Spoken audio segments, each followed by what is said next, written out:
The scent of espresso and fresh basil hung thick in the air of Russo's, mingling with the sharp tang of aged wine and something darker, expensive cologne, leather, and an undercurrent of danger I couldn't quite name. My fingers trembled as I balanced the tray of antipasti, the porcelain plates rattling softly against each other. It was the kind of tremor that came from standing for 12 hours straight, from skipping lunch because rent was due and every dollar mattered, from being invisible in a room full of people who would never notice if I disappeared entirely. I'd been working at Russo's for 6 months, long enough to recognize the regulars, to memorize their orders, to understand the unspoken hierarchy of who sat where. The restaurant occupied a corner of Little Italy that still felt authentically Italian, not the tourist trap version with checkered tablecloths and singing waiters. This place was different, quieter. The kind of establishment where conversations dropped to whispers when certain people entered, where cash exchanged hands under tables, where I'd learned to see nothing, hear nothing, say nothing. Tonight, the air felt heavier than usual. I moved through the dining room like a ghost, refilling water glasses, clearing plates, my worn sneakers silent against the marble floor. My uniform, a simple black dress that had seen better days, hung loose on my frame. I'd lost weight I couldn't afford to lose, but that's what happens when you're choosing between eating and keeping the electricity on. My dark hair was pulled back in a bun so tight it gave me a headache, but at least it looked neat. Professional. Invisible. That's when he walked in. I felt him before I saw him. A shift in the atmosphere, like barometric pressure dropping before a storm.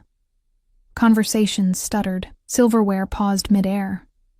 Even Antonio, our manager who feared nothing, straightened his tie and moved toward the entrance with a deference I'd never seen before.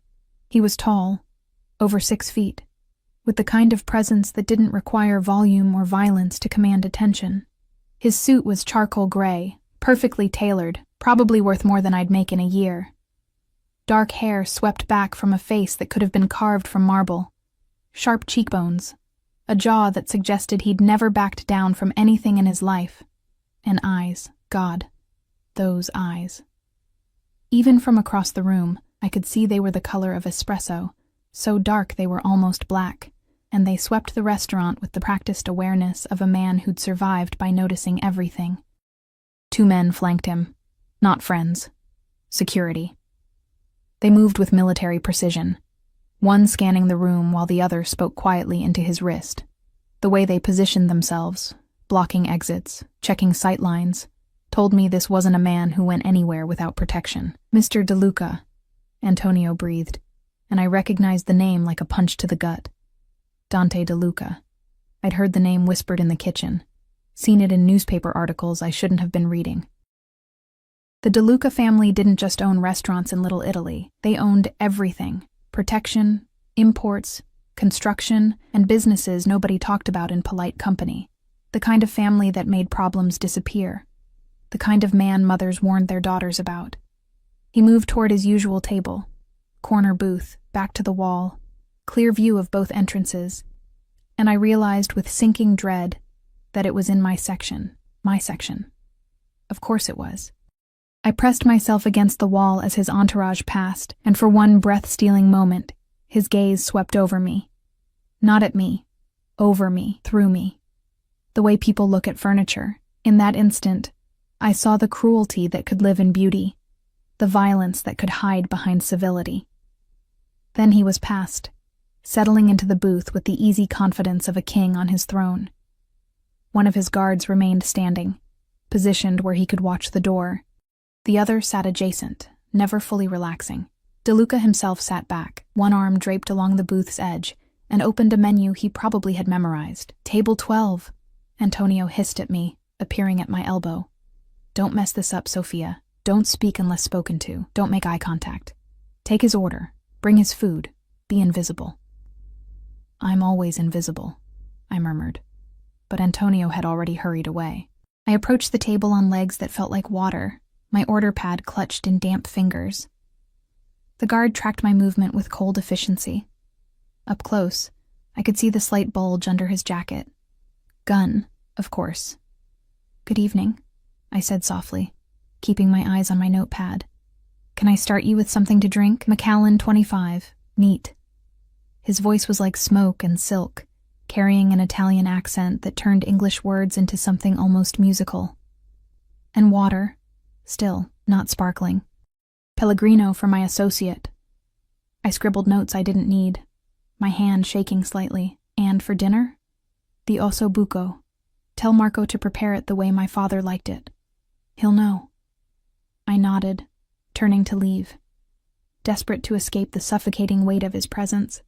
That's when I saw her.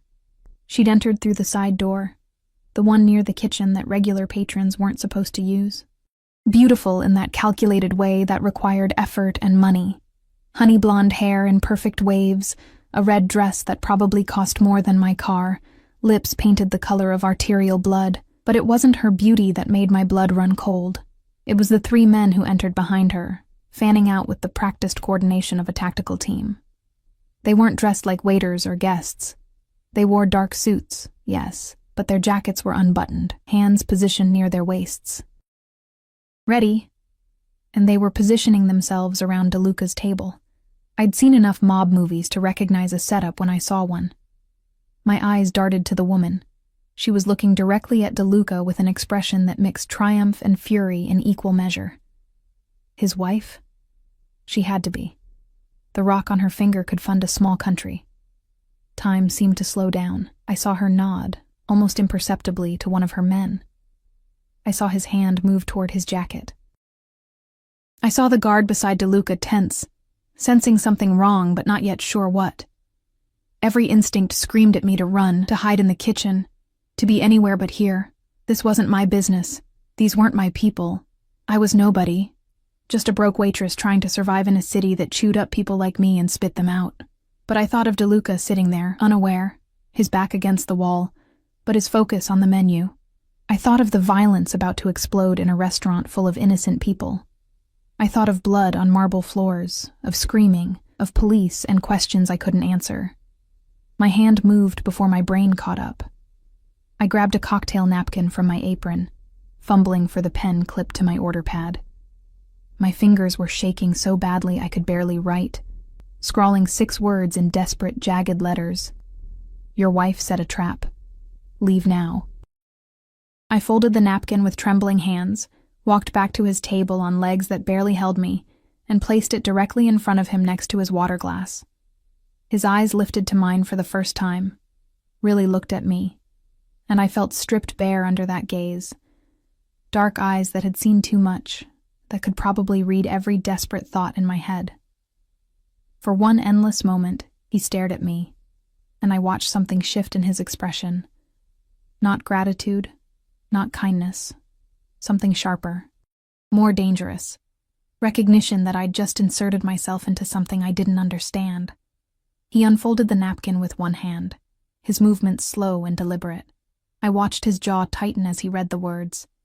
His eyes flickered to the woman in red, tracking her position, then to her men, cataloging threats with the speed of someone who'd been doing it all his life. Go to the kitchen, he said softly, his voice carrying a command that made my feet want to move. Lock yourself in the freezer. Don't come out until someone you trust comes for you. But now. The guard beside him was already moving, speaking urgently into his wrist. DeLuca stood in one fluid motion, his hand going to his own jacket. The woman in red saw him move, and her expression transformed from triumph to rage. Dante! She screamed, and her voice cut through the restaurant's murmur like a knife. Everything exploded into chaos. One of her men reached for his gun. DeLuca's guard was faster, stepping between them, his own weapon appearing as if from nowhere. Diners screamed, tables overturned. I stumbled backward, my tray clattering to the floor. Sophia! Antonio grabbed my arm, trying to pull me toward the kitchen. Move! But I couldn't. I was frozen, watching the scene unfold like a nightmare. The woman in red was shouting in rapid Italian, words I didn't understand, but could feel the venom in. DeLuca's voice cut through the noise, cold and controlled, speaking with an authority that made even armed men hesitate. Then his eyes found mine across the chaos, pinning me in place with an intensity that stopped my breath. In that moment, I knew with absolute certainty that I'd changed something, that by writing those 6 words, I'd stepped off a cliff, and there was no going back. A gunshot cracked through the air. I screamed, diving behind the bar as glass shattered somewhere above my head. More shouting. Running footsteps. Antonio was yelling into his phone, calling 911, and I was pressed against the floor, my hands over my head, trembling so violently I thought I might shake apart. When I finally dared to look up, DeLuca was gone. His guards were gone. The woman in red and her men were retreating toward the side door, and the restaurant was in ruins. Overturned furniture, broken glass, terrified customers cowering under tables. And in the center of it all, placed carefully on the bar where I'd hidden, was a single business card with an embossed gold crest and a phone number written on the back in bold, masculine handwriting. I didn't go home that night. The police kept us for hours, taking statements, asking questions I answered with carefully practiced ignorance. No, I didn't see who fired the shot. No, I didn't know any of the people involved. No, I was just bringing water when everything went crazy. I'd perfected the art of being forgettable, and tonight that skill might have saved my life. By the time they released us, it was past 3 a.m. Antonio pressed $200 into my hand, hush money, though he didn't call it that, and told me to take a few days off. The restaurant would be closed for renovations. We both knew what that meant. I took the subway home because my car had died 2 weeks ago, and I couldn't afford to fix it. The train was nearly empty at this hour, just me and a homeless man sleeping across 3 seats. I clutched my purse against my chest, the business card burning like a coal in my pocket. I hadn't looked at it again, hadn't touched it, as if ignoring it would make tonight disappear. My apartment was a 4th-floor walk-up in a building that should have been condemned. The hallway smelled like mildew and someone's burnt dinner from 3 days ago. I fumbled with my keys, my hands still shaking, and finally got the door open to my small studio. 300 square feet of cracked linoleum, a Murphy bed that didn't fold properly, and a window that overlooked a brick wall. Home. I locked the door, engaged the chain, and shoved a chair under the handle for good measure. Only then did I allow myself to fall apart. I slid down the door to the floor, wrapped my arms around my knees, and tried to breathe through the panic clawing at my throat. What had I done? What the hell had I been thinking? I'd inserted myself into a Mafia confrontation. Me, Sophia Chen, nobody waitress with an eviction notice taped to her door, and $37 in her checking account. The business card felt like it was radiating heat through my jeans pocket. I pulled it out with trembling fingers, finally forcing myself to look at it properly. Heavy cardstock, expensive. The kind of paper that cost more than my weekly grocery budget. The gold crest showed a lion and a crown above 2 crossed swords.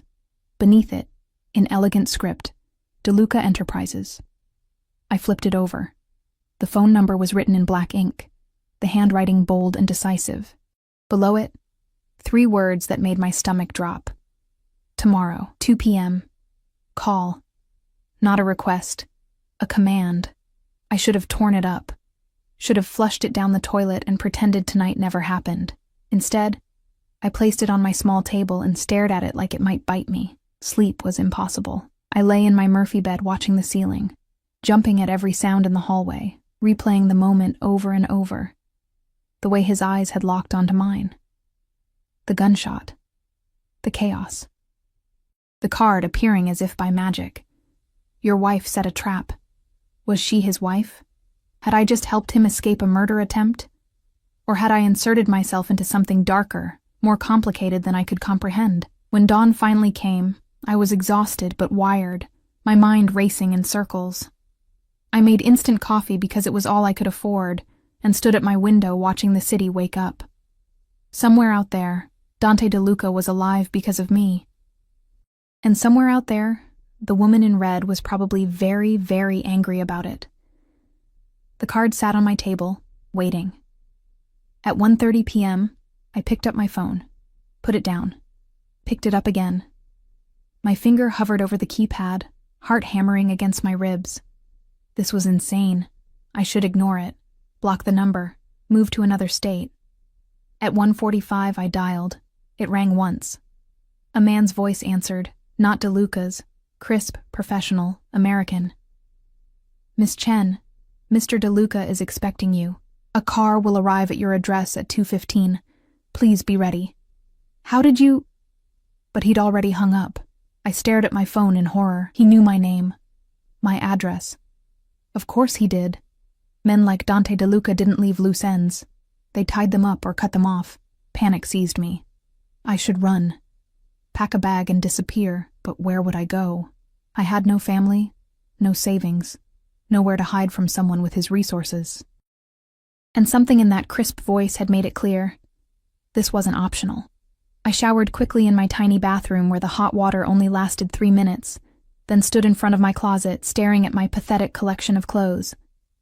Everything was either work uniforms or thrift store finds, nothing appropriate for meeting a mafia boss. Finally, I settled on my only pair of decent jeans and a simple black sweater. I left my hair down, applied minimal makeup, and tried to look like someone who wasn't terrified for her life. At exactly 2:15, my phone buzzed. Outside. I peered through my window and my breath caught. A black Mercedes sedan idled at the curb.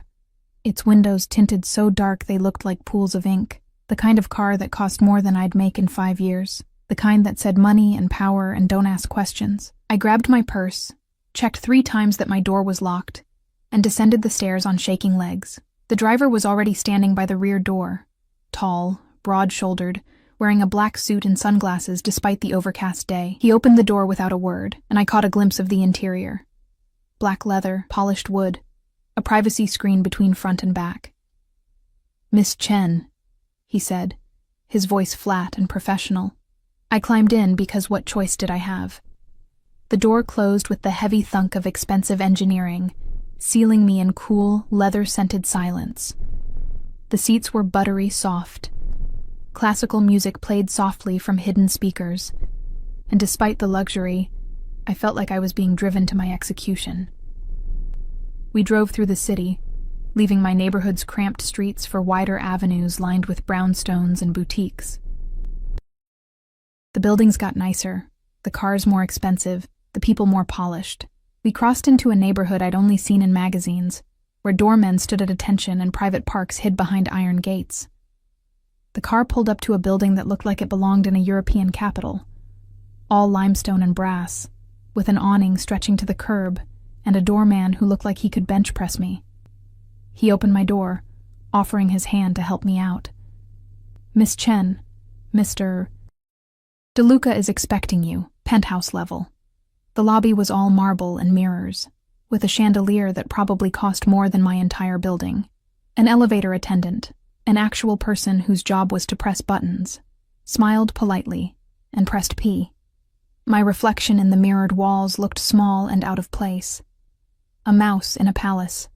The elevator rose smoothly, my ears popping as we climbed higher and higher. When the doors finally opened, it wasn't into a hallway. It opened directly into an apartment. No, not an apartment. A penthouse that took up the entire floor. Floor-to-ceiling windows offered a panoramic view of the city. The furniture was sleek and modern, all clean lines and expensive fabrics. Art that looked museum quality hung on the walls.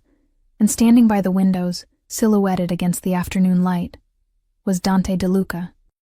He'd changed from his suit into dark slacks and a white shirt, sleeves rolled to his elbows, revealing forearms corded with muscle. Without the armor of formal wear, he looked younger, maybe late 30s, but no less dangerous.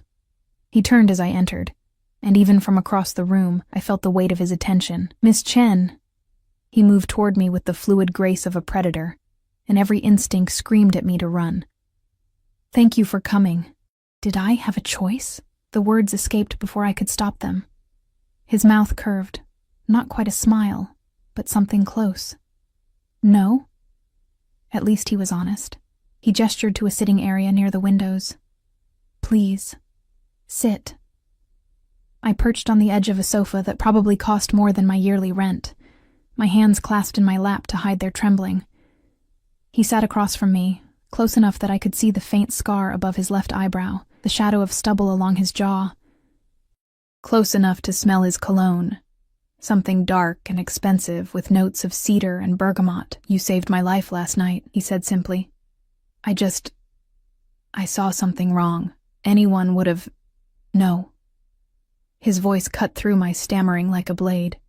Anyone else would have looked away, would have convinced themselves it wasn't their business. You wrote that note knowing it could get you killed. I swallowed hard. Is she really your wife, Julia? His expression darkened. Yes. Or she was. We've been separated for 2 years, but she refuses to sign the divorce papers. Last night was her final attempt to ensure she inherited everything by killing you. By making it look like a robbery gone wrong. She had witnesses ready to testify, probably had police on her payroll. He leaned forward slightly, his elbows on his knees. Because of you, she failed. Because of you, I'm alive. That creates a debt. Fear spiked through me. I don't want anything. I don't want money or everyone wants something, Miss Chen. His eyes held mine, and I felt stripped bare under that gaze. You work double shifts at a restaurant where you're invisible. You live in an apartment with an eviction notice on the door. Your car is dead. Your bank account is empty, and you survive on coffee and determination. So yes, you want something. The question is whether you're brave enough to accept what I'm offering. Heat flooded my cheeks. He'd investigated me, knew everything about my pathetic life. I don't understand. Protection. He said it like it was the most obvious thing in the world. Julia saw your face. She knows you warned me. She's not the forgiving type, and she has resources of her own. By tomorrow, she'll know your name, your address, where you work. She'll want revenge. Ice water flooded my veins. What are you saying? I'm saying you're in danger because you helped me. So now you're my responsibility. He stood, moving to a bar cart and pouring 2 glasses of what looked like whiskey. He handed me one, and I took it with numb fingers. I'm offering you a choice. You can return to your apartment, your job, your life, and hope that Julia is too busy dealing with the fallout to bother with you. Or... He sat down again, closer this time, close enough that I could feel the heat radiating from his body. Or you accept my protection. You move into a secured apartment. You receive a monthly stipend. You continue your life, but under my safeguard. In exchange, you'll be available when I need you. Available for what? My voice came out as a whisper. His smile was slow, dangerous. I have many enemies, Miss Chen. Some of them would love to know I have a weakness. You'll appear on my arm at certain events. You'll play the role of my companion when necessary. You'll be seen, photographed, speculated about. And in doing so, you'll draw out the people who wish me harm. You want to use me as bait. I want to keep you alive while eliminating threats to both of us. He took a sip of his whiskey, his eyes never leaving mine, and before you ask, this is not negotiable. You're either under my protection or you're a liability. I don't tolerate liabilities. The threat hung in the air between us, unspoken, but clear. I looked at the amber liquid in my glass, at the view of the city from his penthouse, at the man who held my life in his hands with the casualness of someone adjusting a chess piece. When would I move? I heard myself ask. His expression shifted, satisfaction mixed with something darker. Tonight. The apartment he'd arranged was nothing like my studio. Located in a building 3 blocks from his penthouse, it occupied the entire 8th floor, a sprawling 2-bedroom with hardwood floors, crown molding, and windows that actually opened to let in fresh air. The kitchen had granite countertops and appliances I didn't know how to use.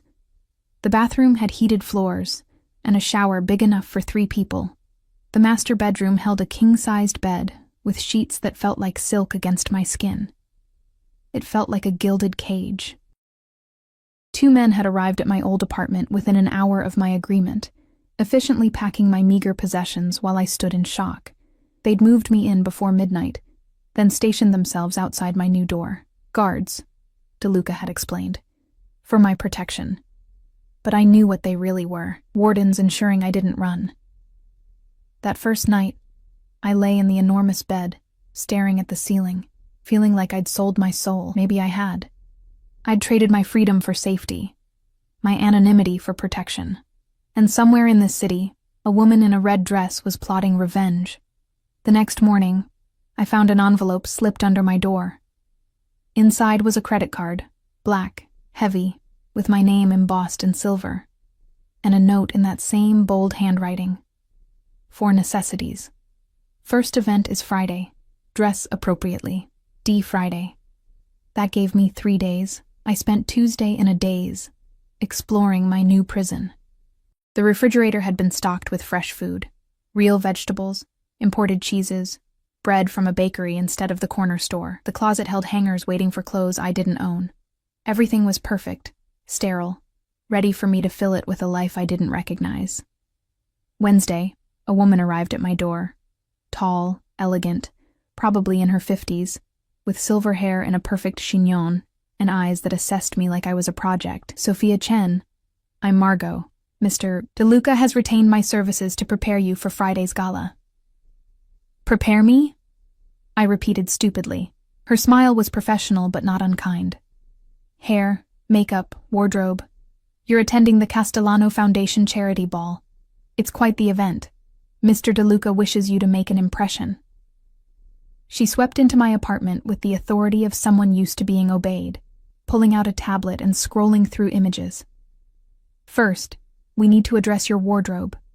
The car is waiting downstairs. We have appointments at 3 boutiques, then hair and nail consultations. Shall we? I followed her like a puppet, still processing. The black credit card felt heavy in my purse as she ushered me into another Mercedes. Apparently, the DeLuca fleet was endless. And we drove to a part of the city where stores didn't have price tags because if you had to ask, you couldn't afford it. The first boutique was all white marble and soft lighting, with a single dress displayed like art on the wall.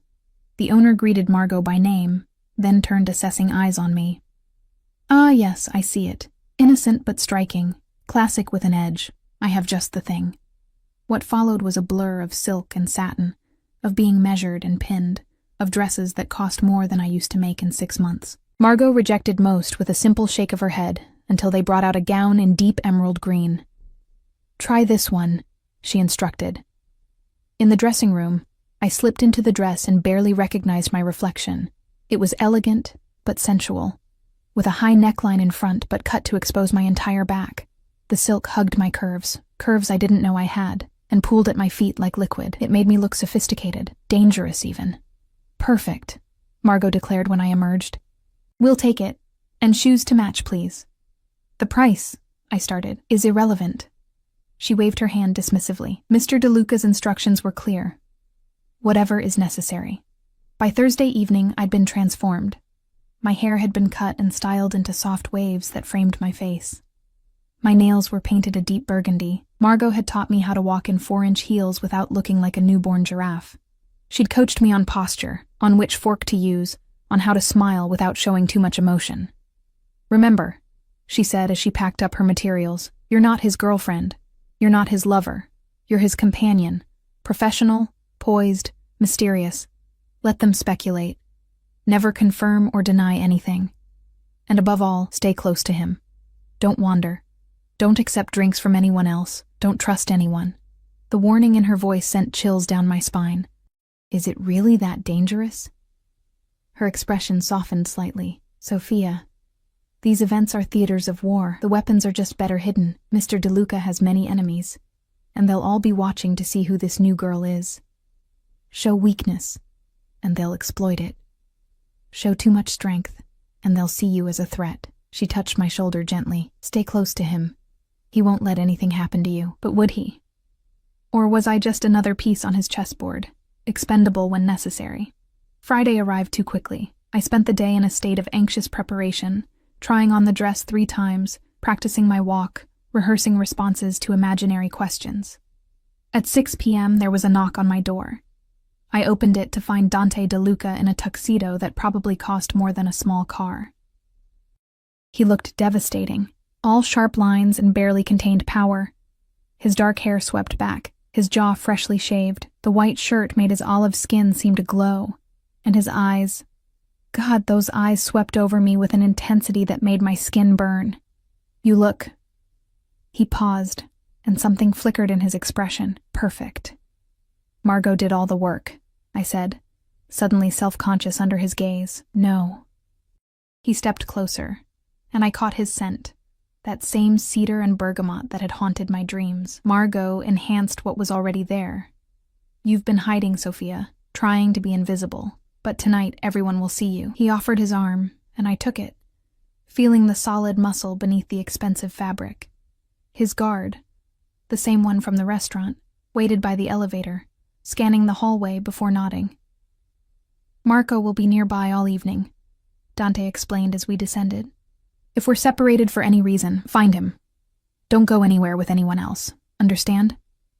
I nodded, my throat too tight to speak. The ballroom was in a historic hotel that dripped with old money and older secrets. Crystal chandeliers cast prismatic light across marble floors. Women in designer gowns glittered with jewelry that could feed families for years. Men in tuxedos clustered in groups, their laughter sharp and calculated. Waiters circulated with champagne and canapes that were tiny works of art. And everyone stopped talking when we entered. I felt their eyes like physical touches, assessing, calculating, speculating. Who was I? Where had I come from? What was I to Dante DeLuca? Whispers followed in our wake as he guided me through the crowd, his hand at the small of my back. Possessive, protective. Don't look nervous, he murmured against my ear, his breath warm on my skin. You belong here as much as any of them. But I didn't. I was a waitress in a designer gown, a fraud surrounded by real power. Every step felt precarious, like I might shatter the illusion with a wrong word or gesture. Dante. A man approached, silver-haired and distinguished, with a woman on his arm who looked like she'd been carved from ice. We didn't expect to see you tonight, and with such lovely company. Senator Morrison. Dante's voice was smooth as silk, revealing nothing. May I introduce Sophia Chen? Sophia, Senator Morrison and his wife, Catherine. I smiled the way Margot had taught me, polite but distant, and shook their hands. The senator's grip was firm, assessing. His wife's was cold, her smile not reaching her eyes. Chen, she repeated, her tone suggesting she was already calculating my net worth and finding it lacking. Are you in business, dear? I'm in transition, I said, using the phrase Margot had coached me on. Vague enough to mean anything, confident enough to discourage follow-up. How mysterious. The senator's eyes gleamed with curiosity. Dante does love his secrets. Some things are worth keeping private, Dante replied smoothly, his hand tightening almost imperceptibly at my waist. If you'll excuse us, I see someone we need to greet. He guided me away, and I felt like I'd just passed some kind of test. You did well, he said quietly. I didn't do anything. Exactly. You didn't crack under pressure. You didn't overshare. You maintained the mystique. He accepted 2 glasses of champagne from a passing waiter, handing me one. That's more than most people manage their first time in this arena. I took a sip, the bubbles sharp on my tongue. How long do we have to stay? Until I've accomplished what I came here for. His gaze swept the room, cataloging faces, tracking movements. There are 3 men here tonight who were at the restaurant. They were Julia's backup plan. If the initial hit failed, they were supposed to finish the job outside. I need to know who hired them. Ice flooded my veins. They're here? Now? They're always here. These events are where deals are made, where allegiances shift, where fortunes are won and lost. He set his champagne down, untouched. And where I remind everyone why it's unwise to cross the DeLuca family. Before I could ask what he meant, a commotion erupted near the entrance. The crowd parted like a curtain, and my blood turned to ice. Julia DeLuca stood in the doorway in a gown of blood red, her honey blonde hair cascading over her shoulders, diamonds glittering at her throat and wrists. She was even more beautiful than I remembered, and infinitely more terrifying. Her eyes swept the room until they found us, and her smile was pure venom. She began walking toward us, and the crowd held its collective breath. Dante, she purred, her accent thicker than his, her voice carrying across the suddenly silent room. How wonderful to see you, and with a date. How unexpected. She stopped directly in front of me, her gaze raking over me with barely concealed contempt. And who is this little mouse? Dante's hand at my waist tightened, almost bruising. Julia. I wasn't aware you'd received an invitation. Oh, darling, I'm always invited. These are my people too, remember? We built this empire together. Her smile was savage. Before you decided to throw it all away for cheap sentiment and cheaper companions. The insult hit like a slap, but I forced myself to hold her gaze, to channel every ounce of Margot's training. It's a pleasure to meet you, Mrs. DeLuca. Her eyes flashed with rage at the formal address, at my refusal to cower. Is it? She leaned closer, her perfume cloying and sweet. Tell me, little mouse, has he told you how this ends? Has he explained what happens to his toys when he's finished playing? That's enough. Dante's voice cut through the tension like a blade. But Julia wasn't finished. She reached out, her manicured nails catching the light as she touched my cheek almost tenderly. He'll destroy you, she whispered, loud enough for only us to hear, just like he destroyed me. Just like he destroys everything he touches. And when he's done, you'll wish you'd never written that note. She knew. Of course she knew. And now everyone in this room would know that I was the one who'd warned him, the one who'd ruined her plan.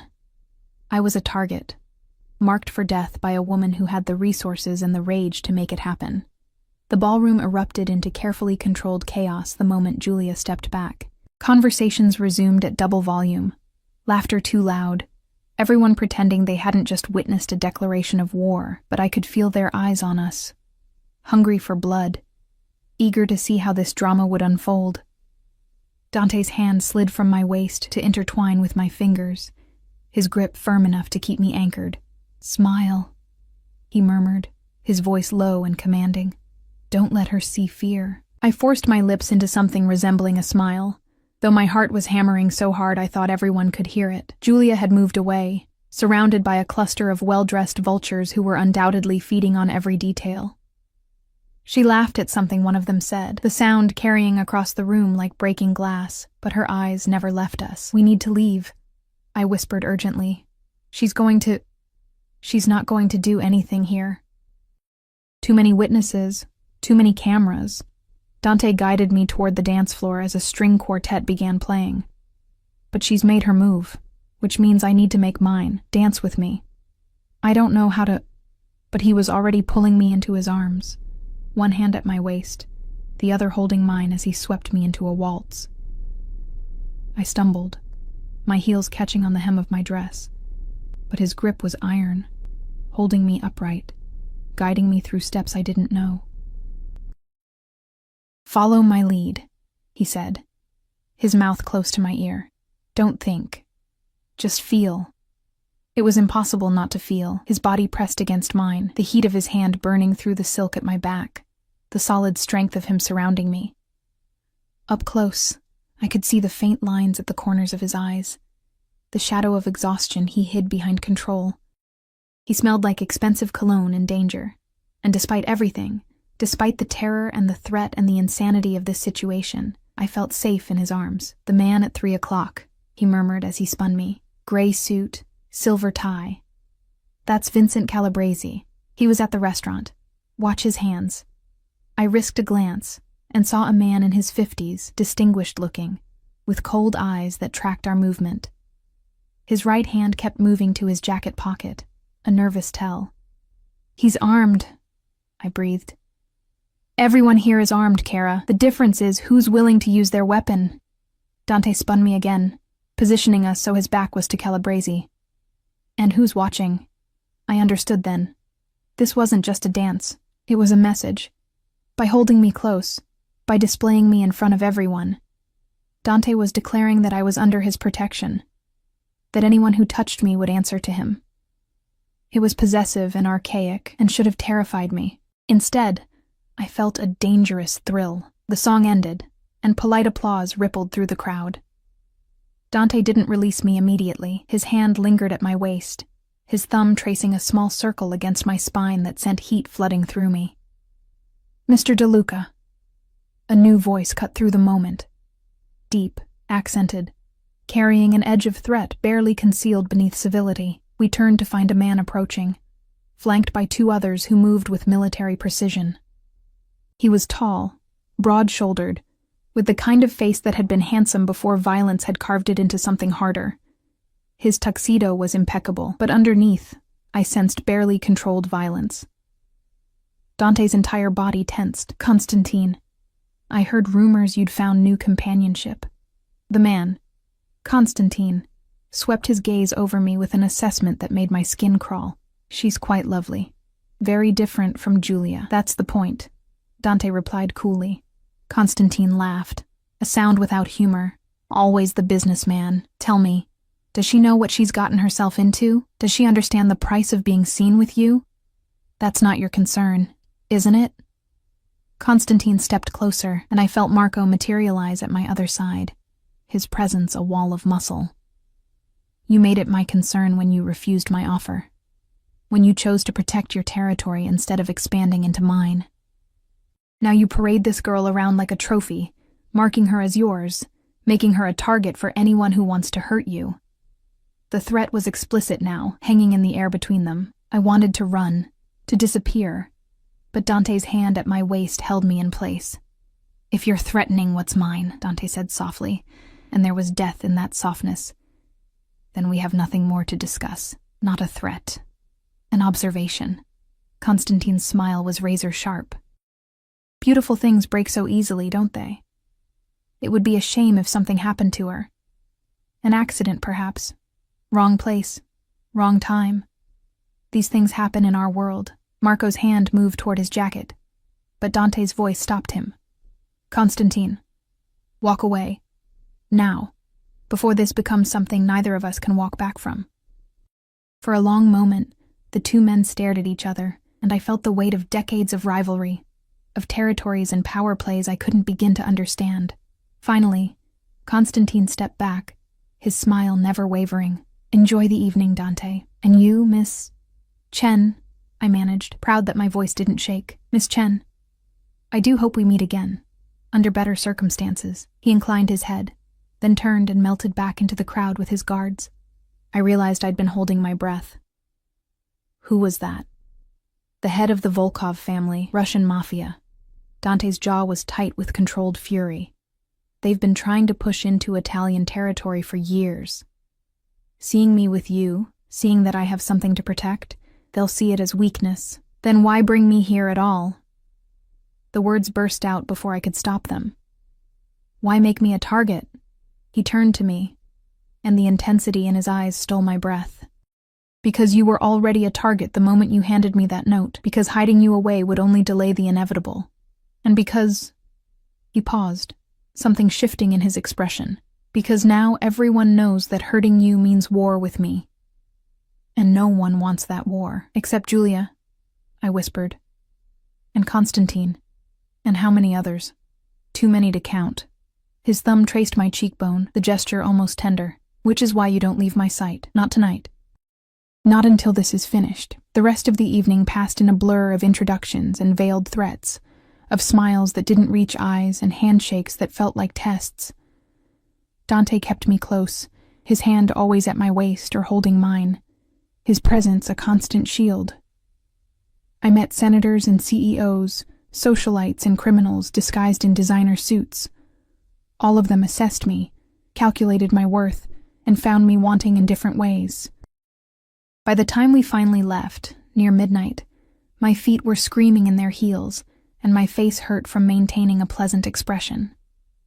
The Mercedes was waiting at the curb, Marco already scanning the street, before allowing us to approach. Inside the car, Dante finally relaxed slightly, his shoulders dropping as privacy screens went up. You survived your first gala. Barely. I slipped off my heels with a groan of relief. Is it always like that? Usually worse. Tonight was relatively civilized. I laughed, a slightly hysterical sound. If that was civilized, I don't want to see uncivilized. He smiled. A real smile this time, not the calculated masks he'd worn all evening. It transformed his face, made him look younger, almost approachable. Almost. You did well, Sophia. Better than I expected. Most people crack under that kind of pressure. I'm used to pressure. It just usually involves balancing trays and dealing with angry customers, not dancing with mafia bosses while their enemies circle like sharks. The car pulled up to my building, and reality crashed back. I lived here now, under his protection, under his control. This was my life for the foreseeable future. Fancy apartments and dangerous parties and being a target for anyone who wanted to hurt him. Thank you, I said quietly. For tonight. I gestured vaguely, unable to articulate everything I meant. He studied me in the dim light of the car, his expression unreadable. This isn't over, Sophia. Tonight was just the opening move. Julia and Constantine both made their intentions clear. It's going to get worse before it gets better. How much worse? Instead of answering, he reached into his jacket and pulled out a small velvet box. My heart stopped. This isn't what you think, he said, opening it to reveal a delicate gold chain with a pendant, a small medallion engraved with the DeLuca crest. In my family, this represents protection. Anyone who sees it knows you're under my personal safeguard. It won't stop everyone, but it will make most people think twice. He gestured for me to turn around, and with trembling hands, I swept my hair aside. His fingers brushed my neck as he fastened the chain, the touch sending electricity down my spine. The medallion settled in the hollow of my throat, cool against my skin. Don't take it off, he said. Not for any reason. I turned back to face him, my hand moving unconsciously to touch the pendant. Dante, I need to ask you something. Ask. Why me? You could have any woman you wanted, professional bodyguards, trained operatives. Why a broke waitress who can barely take care of herself? He was quiet for so long I thought he wouldn't answer. When he finally spoke, his voice was raw in a way I hadn't heard before. Because when you handed me that note, you didn't think about the consequences. You didn't calculate the risk versus reward. You saw someone in danger and you acted, even though it could have cost you everything. His hand came up, cupping my face with surprising gentleness. In my world, that kind of genuine courage is rarer than diamonds, and infinitely more valuable. His thumb brushed my lower lip, and heat pooled low in my stomach. For one breathless moment I thought he might kiss me. Wanted him to, despite everything. Despite the danger and the manipulation and the impossibility of it all. But he pulled back, his expression closing off again. Marco will walk you up. Sleep well, Sophia. Tomorrow, the real work begins. I wanted to ask what that meant, but Marco was already opening my door, extending his hand to help me out. I climbed from the car on shaking legs, the emerald dress suddenly feeling too heavy, the medallion at my throat both a comfort and a collar. I watched the Mercedes pull away, taking Dante back to his penthouse, his empire, his world of violence and power. And I stood on the sidewalk in a dress that cost more than my rent, wearing jewelry that marked me as his, and wondered at what point I'd stopped being a victim of circumstance and started being a willing participant in my own destruction. The answer terrified me, the moment he'd touched my face and called my courage valuable. Because I'd felt something in that touch. Something dangerous and consuming and utterly impossible to ignore. And I knew, with sickening certainty, that I was falling for a man who could destroy me more thoroughly than any enemy ever could. The next 3 weeks blurred together, in a haze of controlled chaos and dangerous proximity. True to his word, Dante put me to work. Not as bait, exactly, but as his shadow. Present at dinners with business associates, silent during meetings in restaurants where money changed hands under tables, visible at gallery openings and charity events where he needed to be seen.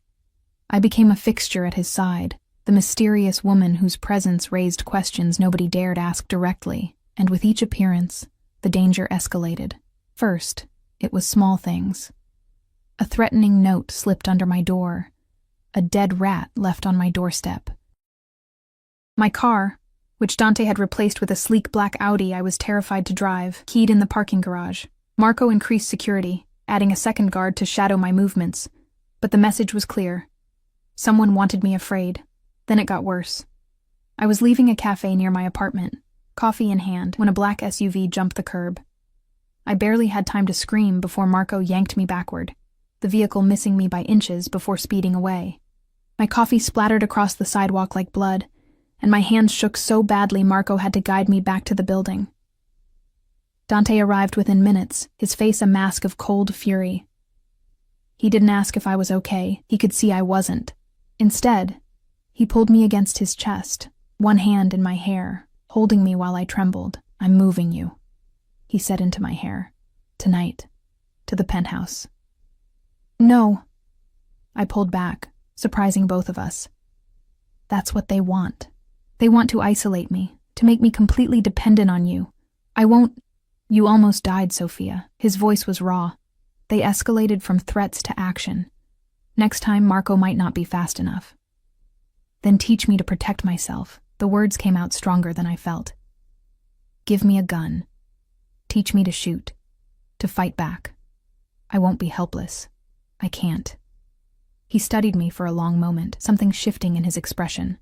Respect, maybe, or recognition. "You're not what I expected. Neither are you." That night, he took me to a private shooting range in the basement of one of his buildings. For 2 hours he stood behind me, his hands guiding mine, teaching me how to hold a weapon, how to breathe, how to squeeze the trigger instead of pulling.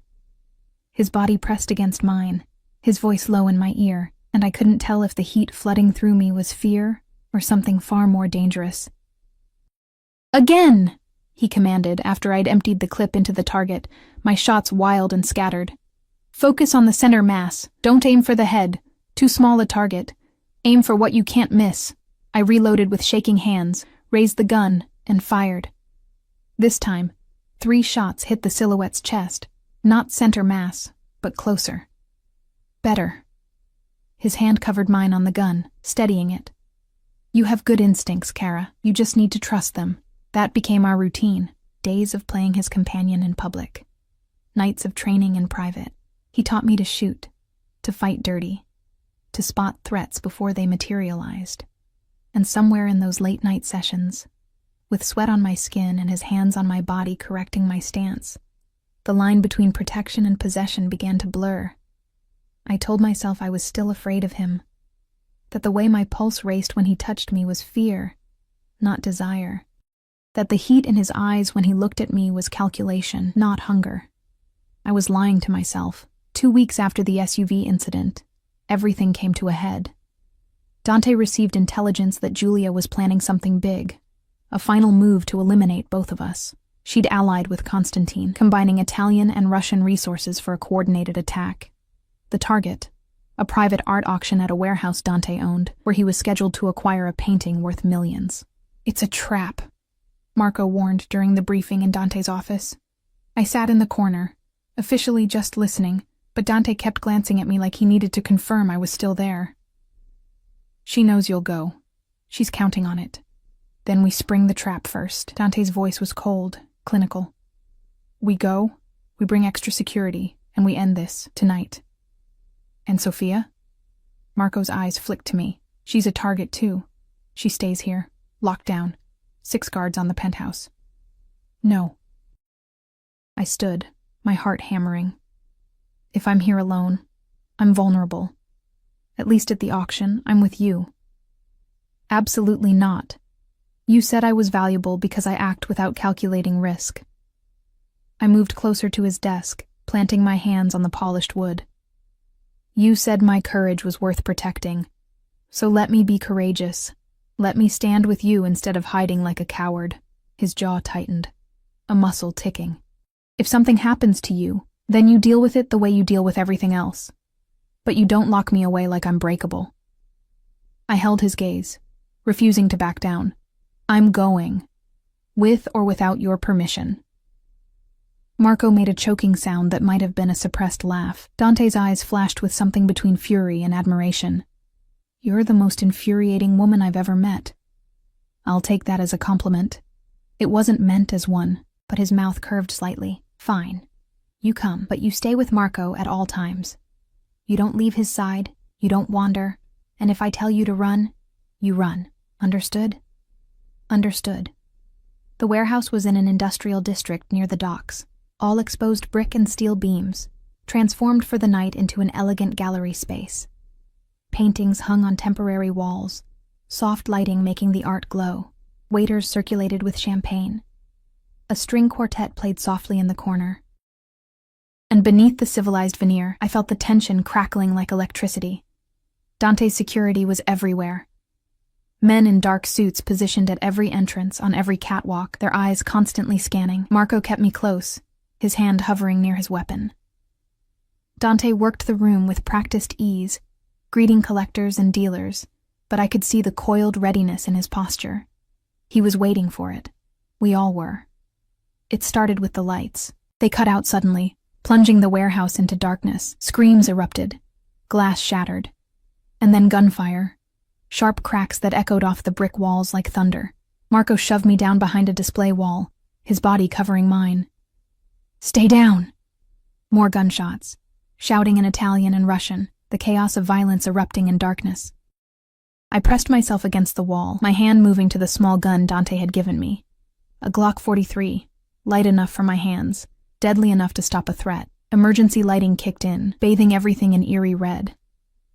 Through the gaps in the display wall, I saw figures moving, Dante's men and others, enemies, exchanging fire. Bodies on the ground, blood spreading across polished concrete. "Marco!" Dante's voice cut through the chaos. "Get her out! North exit!" Marco grabbed my arm, hauling me up, half carrying me toward the back of the warehouse. We'd made it maybe 20 feet when a figure stepped into our path. Julia. She'd traded her designer gowns for tactical black, her hair pulled back, a gun in her hands that she pointed directly at my chest. Even in the red emergency lighting, her beauty was terrible.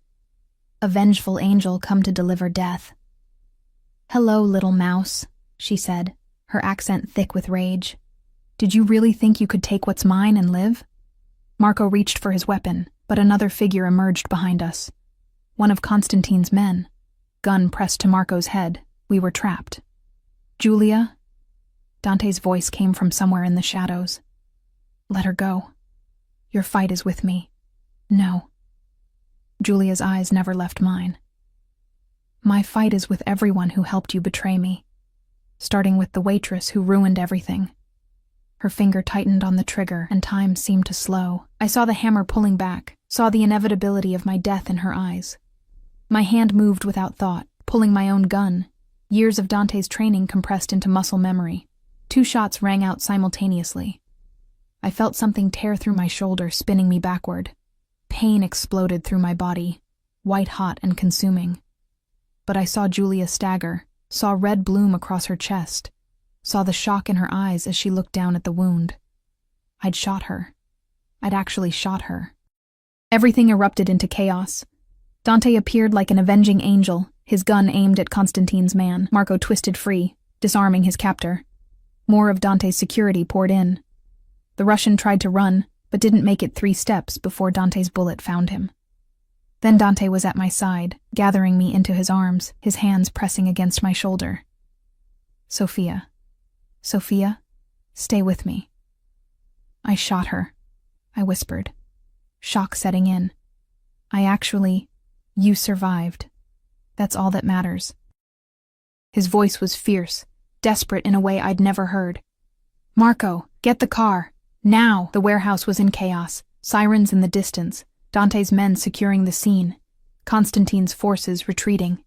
And in the center of it all, Julia lay still, her eyes staring at nothing, blood pooling beneath her. I'd killed her.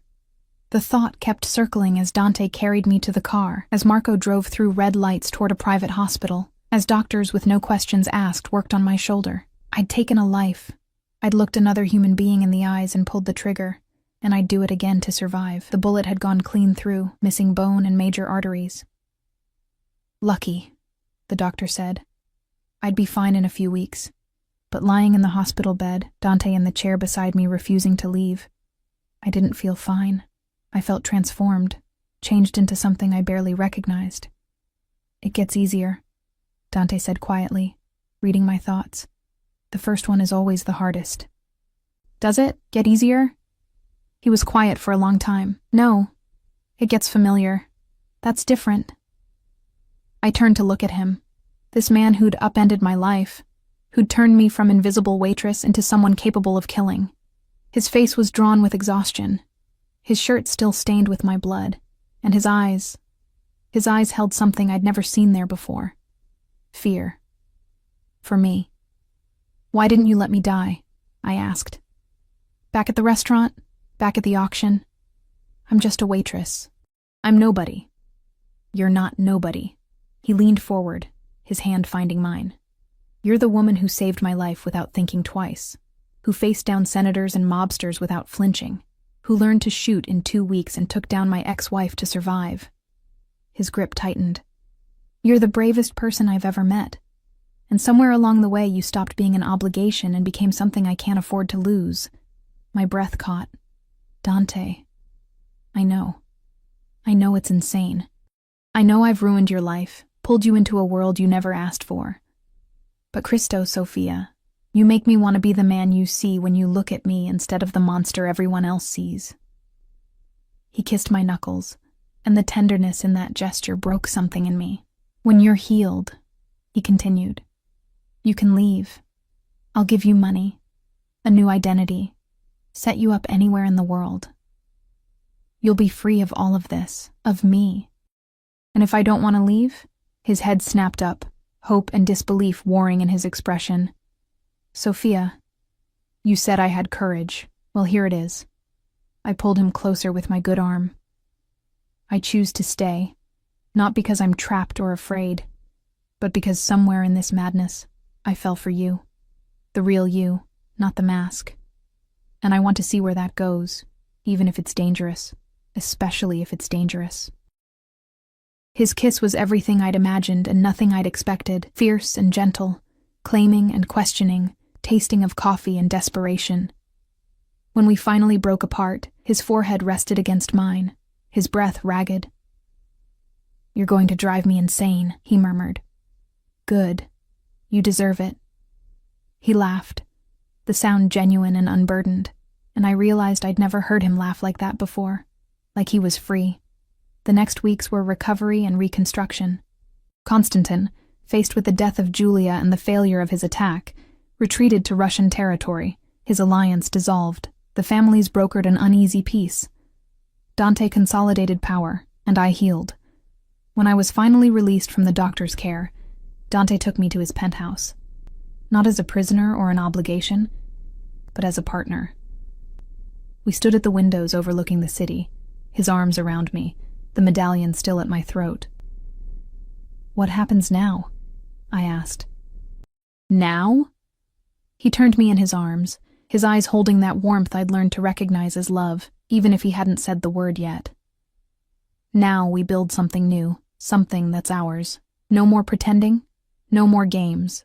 Just us, figuring this out together. I'm still a waitress at heart, I warned. I don't know how to be a Mafia queen. Good. I don't need a Mafia queen. I need you. Stubborn, courageous, infuriating you. He kissed me softly.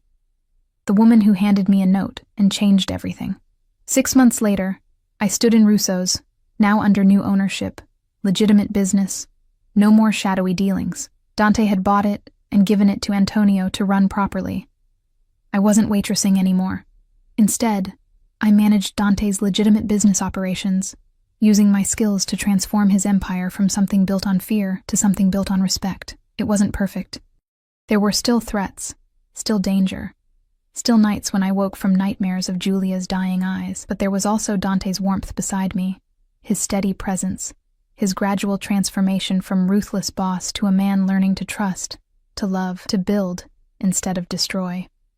We were eating dinner at our usual table, the corner booth, back to the wall, when he slid a small box across the table.